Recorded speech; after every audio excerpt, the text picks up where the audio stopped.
Hi, and welcome to Geeks for Geeks. Today, we would be doing the post contest analysis of Geeks for Geeks Weekly Coding Contest. So, there are four problems in this, and the problems were absolutely great in my view. The fourth problem had a little bit of gap according to the difficulty level. The first three problems were absolutely a beauty, but the last problem lays a very good foundation over the concepts of diameter, over the concepts of possibilities, over the different use cases and the cases that we have. So let us start with the very first question we have. So here, in the very first question, you are given an array of integers, and then what you need to do is you need to maximize the value of a plus b and then whole minus c. And this a, b, and c are the chosen integers from the array itself. So if you observe, 5 plus 4 minus 1 is equals to 8. That is why 10 plus 9 minus 1 is equals to 18. So if you just draw out few more cases, and even if you are a draw out few more cases as a beginner, but even though not, what is the intuition for that? So I need to maximize this value. So I am told to maximize this value. So if let's say we have a plus a minus b, let's consider this as x and this as y. So if I have x minus y and I want to increase this value, then this value should be more and this value should be as less as possible to get the maximum value. So in the same manner, this a and b cumulatively should be the maximum value, two maximum values, and this should be one minimum value. Now, what do we need to do from the array itself? According to what I told just now, I need two max values and one minimum value. And these two should be the as maximum as possible, and this one should be at minimum as possible. So if I want the minimum value, then I can say the minimum element, simply the minimum element in the whole array. And this should be the two maximum element in the array, max and second max element. Let us check if this is really working or not. The maximum element is 5, then 4 minus 1. That's how we are getting this. Same goes for here, 10 plus 9 minus 1. So it's working fine. So if you are given this in an interview, then you should find the minimum element, the maximum, and the second maximum element. So you need to do 3 iterations, or in one iteration only, you need to find all of them. Okay. You first find out the maximum element, then you find the maximum element which is not equal to the previous maximum found. This is how you can find maximum and second maximum. Let me explain you at this point. So let's say I iterated from the whole array and find out the maximum is 5. Now I would iterate on the same array again, and I would find the element which is not equal to this maximum 5. So I went to 1. As of now, this would be considered a maximum. Then we come across 5, but no, we can't take 5. We need to take maximum element except 5. Then we need again 3, so it is updated now. Then we get again 2, we won't update it. Then we get again 4, and we get it. So now if you observe, in the first iteration we got the maximum, the second iteration we got the second maximum. Similarly, find minimum in an array is an homework for you. So in an interview you should do this. But considering that you are given this in a coding contest where the implementation time matters more and there is no extra marks for more optimization. You know that the number of elements are 10 to the power 5, and you can afford to simply sort the array in n log n time and then select the last two index as maximum and the first index as minimum. So this is what we would do we would simply sort the element, okay, and then last element plus second last element, which would be the two maximum element, and we subtract it with the first element, which is the minimum element. And this would work because the minimum size of the array given is 3. So no corner cases needs to be handled. Just this two-liner code would be very elegant to do it. We have a stipulated time frame. We want to do better of ours. This is the intuition and this is the code that should be done in a contest. Okay? Because even if you do an ON solution, I do an n log n solution, the compiler won't be able to judge me. Let's say you took 30 minutes, I took 2 minutes, so I would be ranked above in the rank list even though my code is less optimized. So no extra marks for optimization, I say it. Fair enough. This was all about the first problem. Without any further ado, let's move on to the second problem. And this is indeed a very good problem. In the first scenario, it seems like a star and bars problem. And yes, you can use stars and bars to solve up this problem. But according to me, using stars and bars is an overkill for this problem. Why? Because we have better alternative if we understand the requirements clearly. Okay? So let us understand this requirements. Let's now take the second sample test case. So now see, you are given two integers, two values x and y. X denote the number of ones and y denotes the number of zeros. Okay? And you are told that count the number of strings which have x ones, like you need to use all of them, and y zeros, and no two consecutive ones are in the string. So it is not that here given x is equals to 2 and y is equals to 2. So this is not a valid arrangement. This is not a valid arrangement, but this is a valid arrangement. So how many arrangement like this is present? So we have like this, we have like this, we have like this, which do not have this. So one simple way to do that is that you have x amount of zeros, you have y amount of ones, and you find all permutation,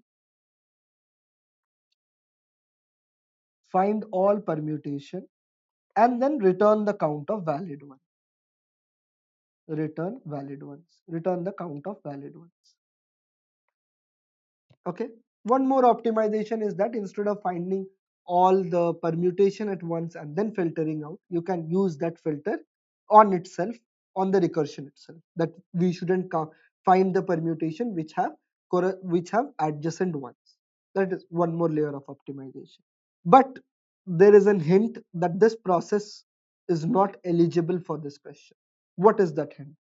The very basic hint which I use in my real life is that what is asked? We are asked about the count, not the arrangement. We are asked about the count, not the arrangement. So this arrangement is not asked and we are asked about the count. So here we are finding all the arrangements. So we shouldn't do that. Do what is said only. This is the first hint that this is not the correct solution. The very next hint is, as we would be finding all the permutations, so the time complexity of permutation is factorial. And we have a very large constraint that is 10 to the power 5, which would blow up this question. So that is why I say that this is not a correct fit for this question. So now, what should we do here? So let's focus on what is given. So let's say we are given this many number of zeros out there. So if we don't want any adjacent ones, that means I can keep zeros on how many positions? This many position. What is this position? 0, 1, 2, 3, 4, 5, 6. So number of zeros I have is 7. And number of space positions I can put 1 is 8. Let us count this and verify. Because see, in between the zeros, I would have how many?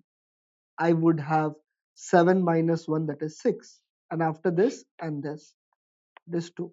That is why every time it would be just number of zeros plus one position that we can keep here 1.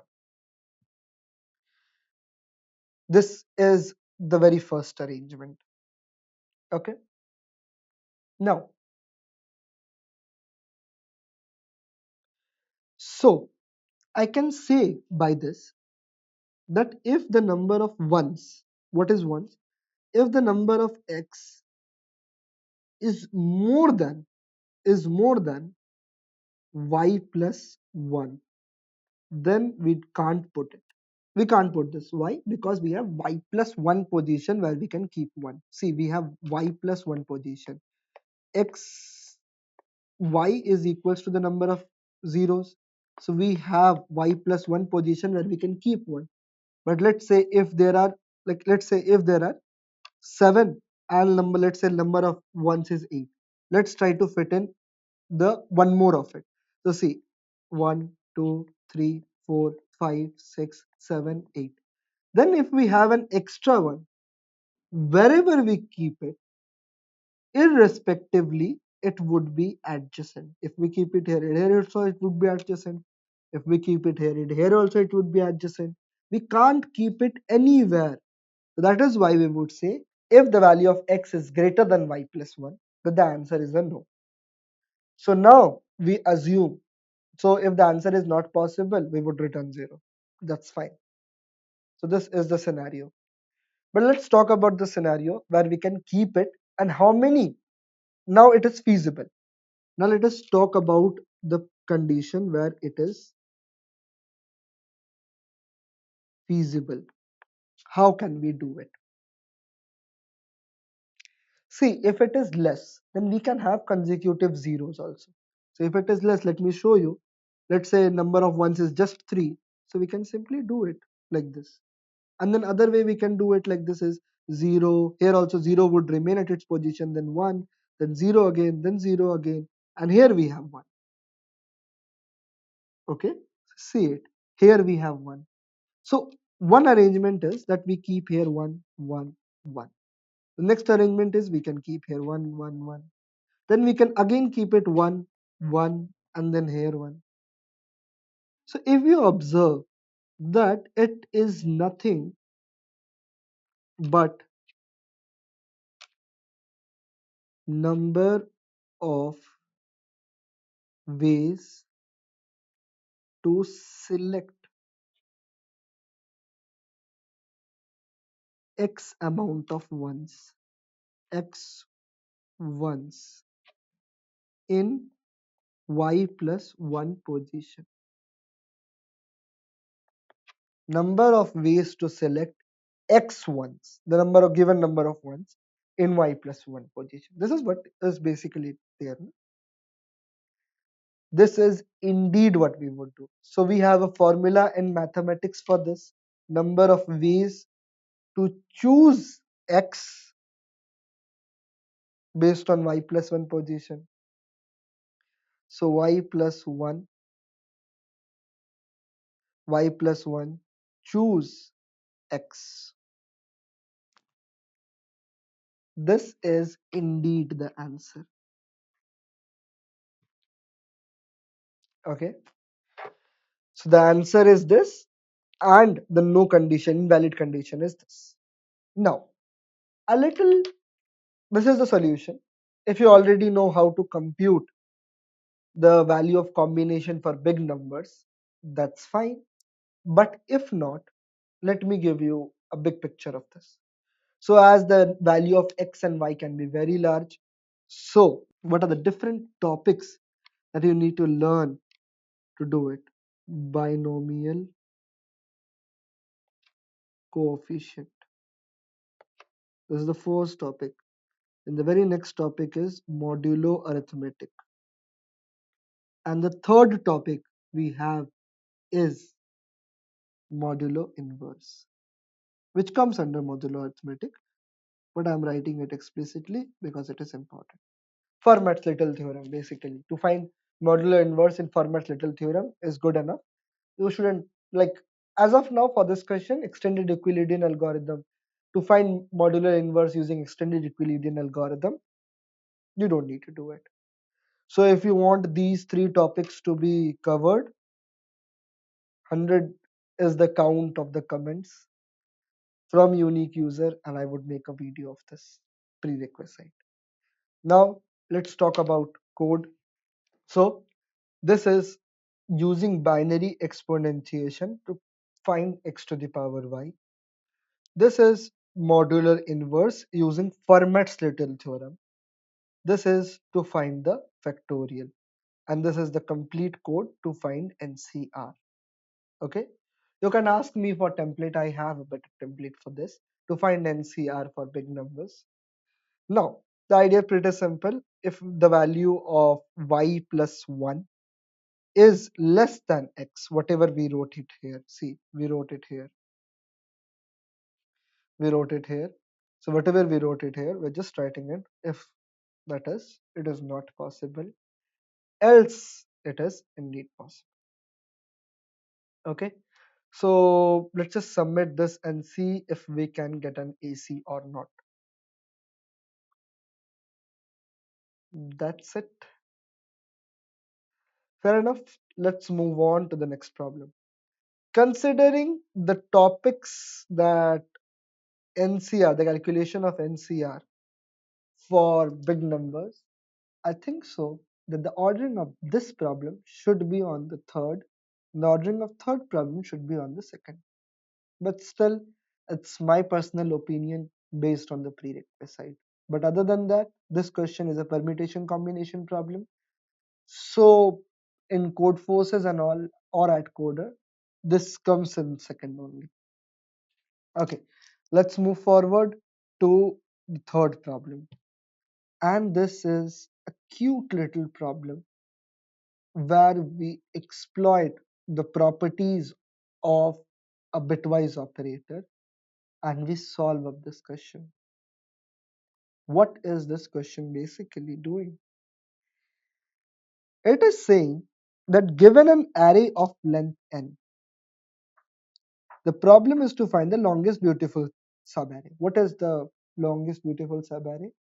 It is nothing but the XOR of first and last should be equal to the XOR of all the elements in between. The XOR of first and last should be equal to the XOR of all the elements in between. Make sense? Let's move forward and let's understand this in a better fashion. In this question, it is told that for the longest beautiful subarray would be like this, that A of L XOR A of R, that is left and right, should be equal to all the elements in between, that is L plus 1 XOR with A of L plus 2, then dot dot dot till the XOR of A of R minus 1. This just basically means that if A, B, C, D, they are consecutive in a subarray, they are the elements of the subarray, and it is a beautiful subarray, then we A, B, let's make it big. Let's say we have A, B, C, D, E, F, G. Let's say these are the elements of the beautiful subarray. And by convention, by using this, we can say that A XOR G is equals to B XOR C XOR D XOR E XOR F. This is there, and we need to find the subarray. Now, the property that we would exploit over here is A XOR A is equals to 0. And 0 XOR A is equals to A. These are the two properties that are needed for a question. Now you would ask me, Siddharth, how would I come up with an approach like this? The answer is pretty simple. If you have a problem which asks you the XOR, quickly go out and do a Google search on properties of XOR. Now try to the first approach of a bitwise problem is that you should first exploit its property to use it here. Because 6 out of 10 questions of bitwise are based on the properties of the bitwise operator. In case of XOR, the number is more. So now we can say that, like, see how we do it. If we multiplying G XOR G, we just do a XOR of G on both sides. Then G XOR G would make it 0, 0 XOR A, and here it would be B XOR D XOR E XOR F XOR G. Make sense? Now 0 XOR A is equals to A, so there would be just A, B XOR C XOR Z XOR E XOR F XOR G. Now we would do the same thing again. Again I would do XOR on both sides. So A XOR A would make it 0, and it would be B XOR C XOR D XOR E XOR F XOR G XOR A. Okay. So now if we arrange this now, it is nothing but this was the first element, this was the second element, this was the third, this was the fourth, fifth, sixth, and seventh. So it's just that now we can understand from here that we just want to find the longest subarray with 0 XOR. At this point, the prerequisite becomes XOR prefix. The question involving XOR prefix. And this equation was a solution to this problem. Let me explain you how things can go like this. So let's say we again have A, B, C, D, E, F, G, H.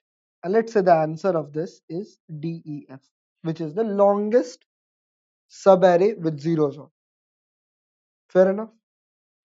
So I would say that, let's say the XOR till this point was I, this was J, this was K. Then if this is 0 XOR subarray, let's say the XOR of D, E, F is 0, then K XOR 0 would be K here again. Let me explain you again. We want to find the longest subarray with 0 XOR. Let's say we have an array like this where D, E, F cumulatively gives XOR value as 0. Then if we start calculating the prefix XOR of this, then the XOR at this point and the XOR at the end position of this point would be same, because K XOR 0 would be equal to K. So I, J, L, M, and this would be K again. So what I meant to say is that if we see the same XOR value again, just like zero sum subarray. Okay, zero sum subarray is a very good basic problem for this, where we use the idea of prefix sum to know that what, like, the prefix sum before that subarray and the prefix sum at that subarray both are equal. This is the thing, that if we see the same XOR value again in the array, in the prefix XOR array, that means a zero sum subarray exists there, and we just want to find the longest one there.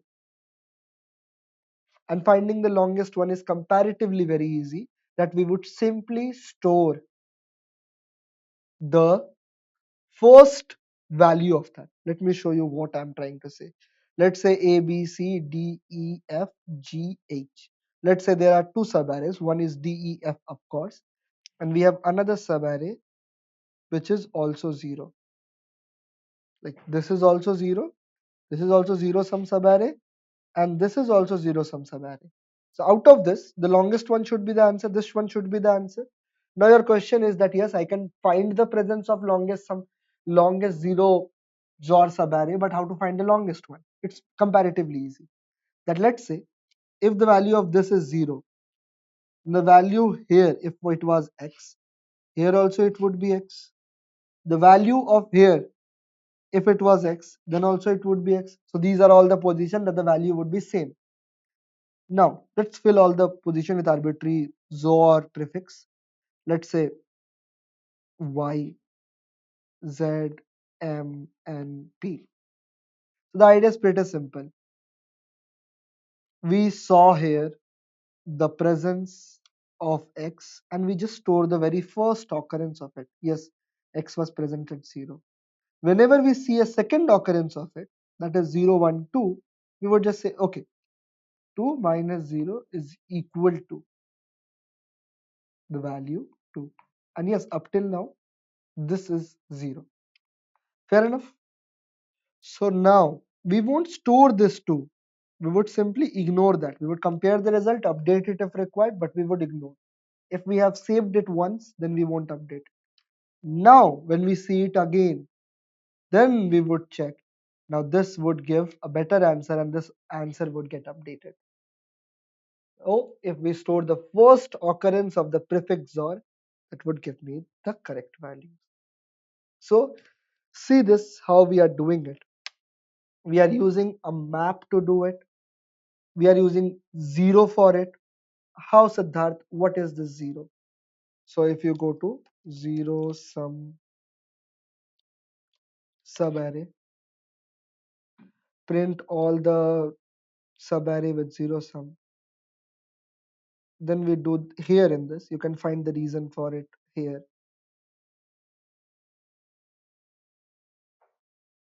Using hashing, and first it is sum is equals to 0. That is why it is doing this. Still, I would just tell you that. So it's just that if let's say the 0 sum subarray exists in the front, A, B, C, D, E, F. So at this point, let's say this is the 0 sum subarray. So this value would be equal to 0, and before that value would also be equal to 0. That is why we are saving it 0 in the -1 index. So that if the 0 sum subarray is present them first, then we would save it. This is the idea. That is we are saving 0 with the values -1. Then we start iterating. We find the XOR prefix up till that point. And then if we are able to find the XOR in the map previously, we would update the answer. But we won't save it. I told you we won't save it because the first occurrence would give me the longest length. And then if we haven't seen it before, then only we would save it. So we would only save the first occurrence. If we see a second time, we would update the answer if required, but we won't save it at that instant. So that the first occurrence when we see it and the current occurrence would make the maximum length. That's it. This was the small corner cases that were used over here. The ordering in which you should solve, like if you are not having the intuition of this problem, the ordering in which you should start solving problem is you should first learn prefix sum, then you should learn subarray with 0 sum, then subarray with sum x, then prefix XOR, solve some problems, come back to this problem, equate the equation. This problem would be a cakewalk for you. So these are the steps to solve the third problem. I gave you the intuition because that was what the basically the whole post contest analysis demands. We are on problem solving, we aren't learning anything. We are learning problem solving here. Okay. So whenever you see a bit problem, exploit the properties of it as much as possible. Fair enough? Let's move on to the most interesting problem of this whole contest. And I'm so excited to discuss it because the solution is absolutely very elegant. I assure you. Now, see, like on the first glance, it seems that this is comparatively a easy problem. But one scenario, if you miss, this won't be an easy problem.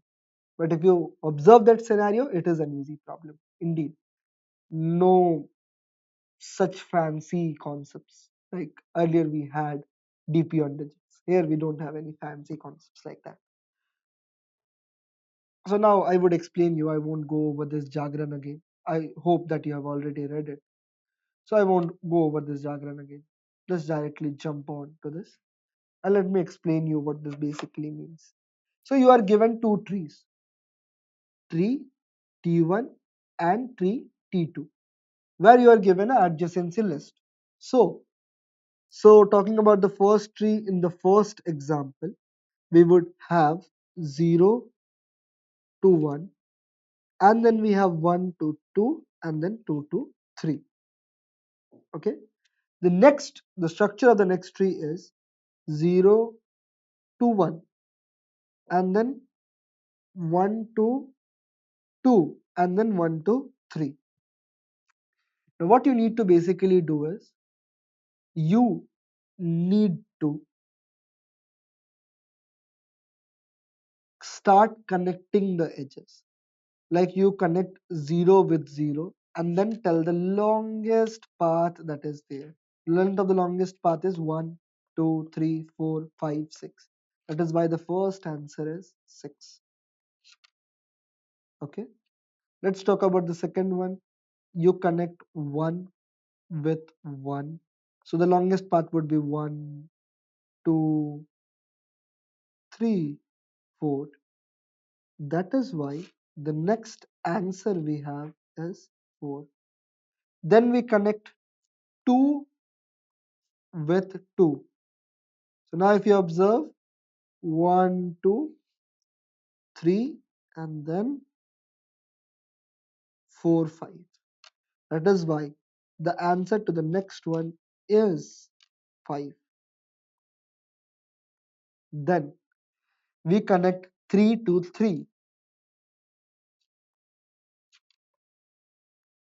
We connected it. So that would be 1, 2, 3, 4, 5, 6. So the answer to the last one is 6, 4, 5, 6. That is why this is the answer to the very first case. So you are given two trees.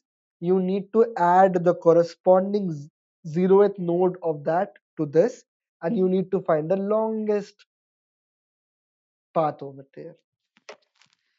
So whenever we talk about longest path in a tree, we always think of something known as diameter of a tree, because the definition of diameter of a tree tells us that the maximum length of the path between any two nodes. And maximum length of path, here also we are asked maximum length of path after joining it. So what you can basically do is, the brute force approach would be, you connect 0 with 0, then you start a DFS from here in its own tree and find the farthest node. You start a DFS from this node, you find the farthest node from here, and that would be the path that is asked. But there are two observations why this won't work. Because you are not told to give the path itself. You are just told to find the distance. Do what is required. This simplifies a lot of hard work and the intuition. This is why this brute force won't work. And the next reason is the size of the tree is 10 to the power 5. So after every iteration, if you start doing a BFS, that means for connecting one node, you would be doing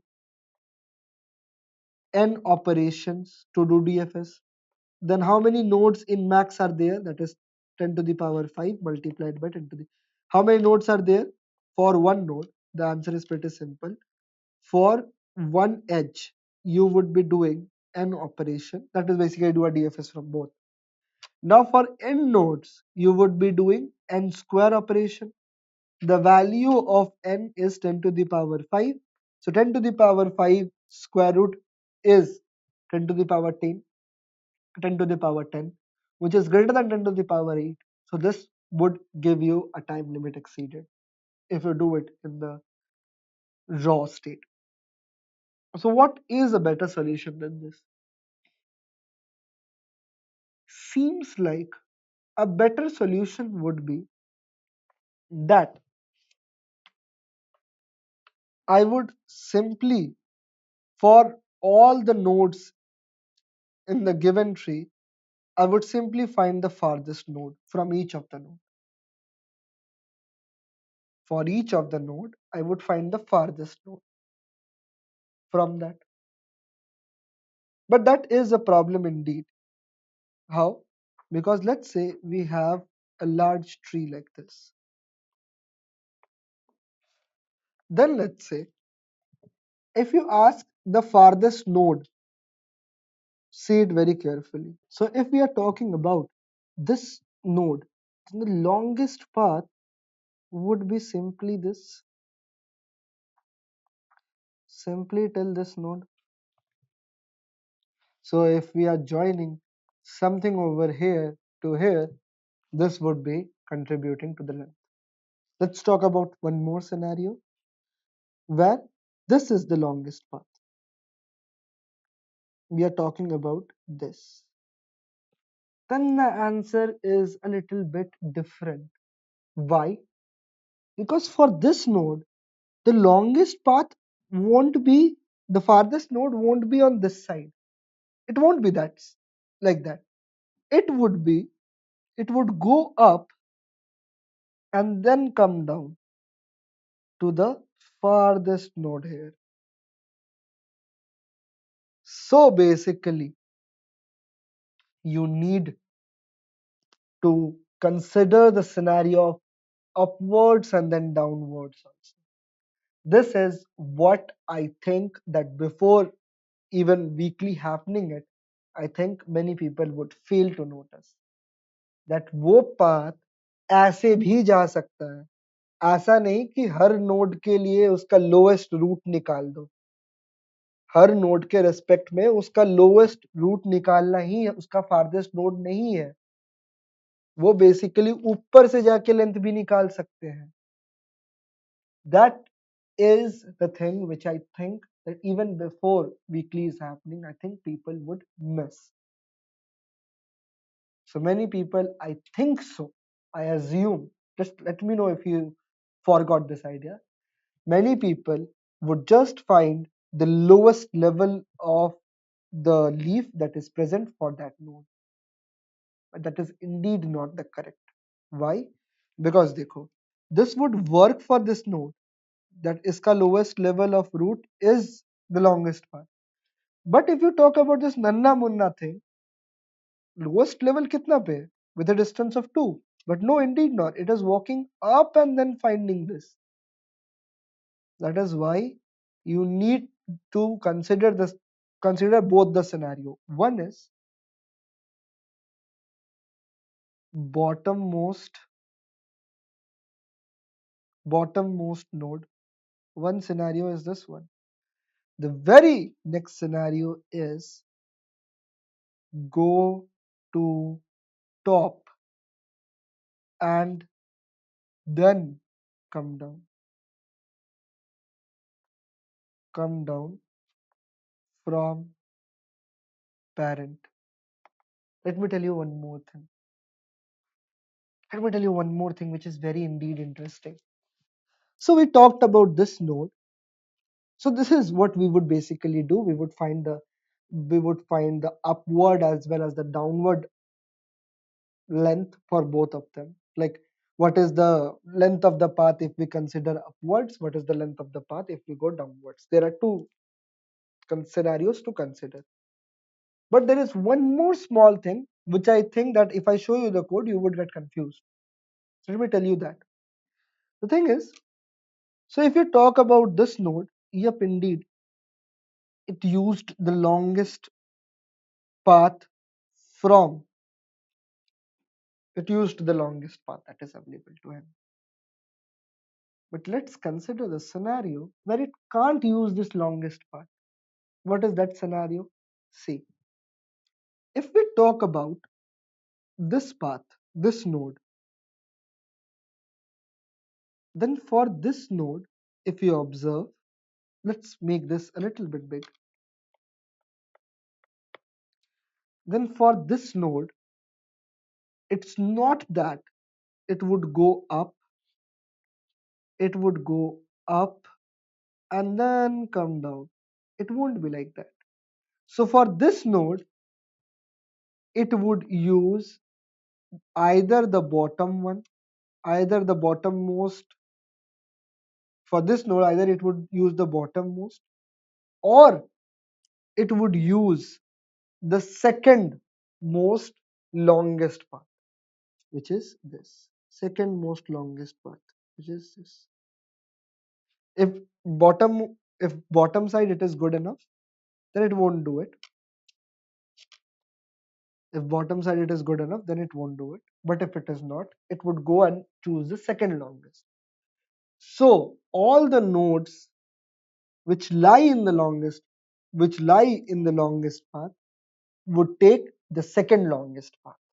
See, for this node, the longest path is not that we would go up and then go down. So if you generalize this, that we would consider the upward case and downward case for everyone, and that is fine enough, that won't work for the nodes which are lying on the longest path. Because see, we can't do something like this. Neither going down for them is the correct answer.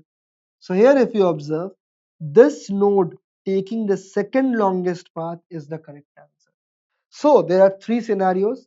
So for all the nodes, we would consider first find the bottommost node by just using a DFS level thing, that the root starts with 0, then we go down, add 1 to it, then add 1 to it, then add 1 to it. Let me show you the code itself. At this point, let me take snapshots and show you. For finding the bottommost node for all the nodes, what we would simply do is, we would simply start with the root. This would be the root with the parent as -1.